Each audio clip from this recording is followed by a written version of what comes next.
Abavubuka bakuutiddwa okukolera wamu okusobola okutuukiriza ebiruubirirwa by'ennyaffe Uganda awamu n'ebigendererwa byabwe ng'abantu. Omulanga guno gukubiddwa Mmeeya w'e Kawempe Emmanuel Sserunjogi okusinza ku yagamba nti ensangi zino singa abantu bonna bavaayo ne bakolera wamu kibasobozesa okutuuka ku buwanguzi obw'enjawulo. Ono okuvaayo bw'ati kiddiridde abavubuka bano mu nsinkano gye babaddemu okwefumiitiriza ku bintu ebimanyigiriza awamu n'ebyo bateekeddwa okusaako nnyesiira mu nsonga z'ebyobulamu. Bano badde mu nsinkano yaabwe mwe beetegereza ensonga ezibakwatako mu nsonga z'ebyobulamu omuli abaana ab'obuwala okufuna embuto nga bakyali bujje awamu n'okugenda mu bufumbo ng'emyaka teginnabasobozesa. Okusinziira ku byalo biraga nti amawanga agali ku Sub-Sahara Africa abaana ab'obuwala bafuna embuto nga bukyali era nga bye bitundu 25 ku buli 100. Ate abaana era abagenda mu bufumbo nga bakyali bato biri ebitundu ebisoba mu 6 ku buli 100 nga ku bo Uganda erinaako ebitundu 15 ku buli 100 nga bano be baana abali wansi w'emyaka 15 wabula abo abatannaweza myaka 18 biri ebitundu 49 ku buli 100. Era okusinziira ku byalo biraga nti abavubuka bangi abawangaalira mu bitundu by'omu bibuga era nga gavumenti esaanidde okuvaayo ebeereko kyekola.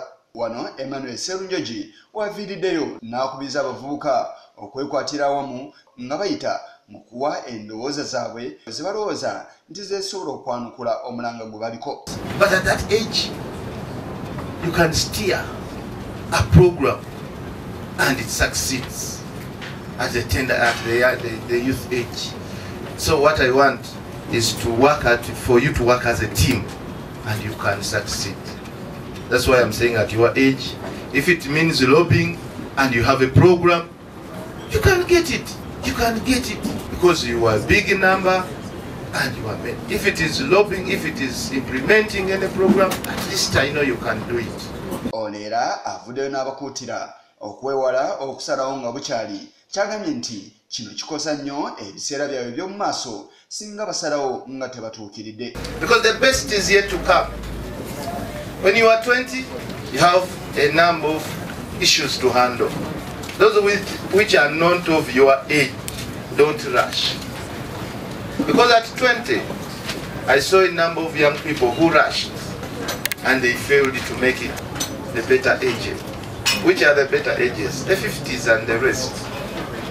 They are the best ages where you could become a mayor, where you could become a president, where you could become a leader, a father, and a responsible one. Omukungu wa UNFPA mu nnyaffe Uganda Allen Sibenela avuddeyo n'akuutira abavubuka bano okukola okunoonyeza ku bintu bye baba bagenda okwogera awamu n'ebyo bye baba bagenda okukola. Kyagambye nti obutamanya bukosezza ebyenfuna by'ennyaffe Uganda si kye kyokka awamu n'okusalawo kw'abavubuka. You need to be credible, you need to be informed, you need to be knowledgeable.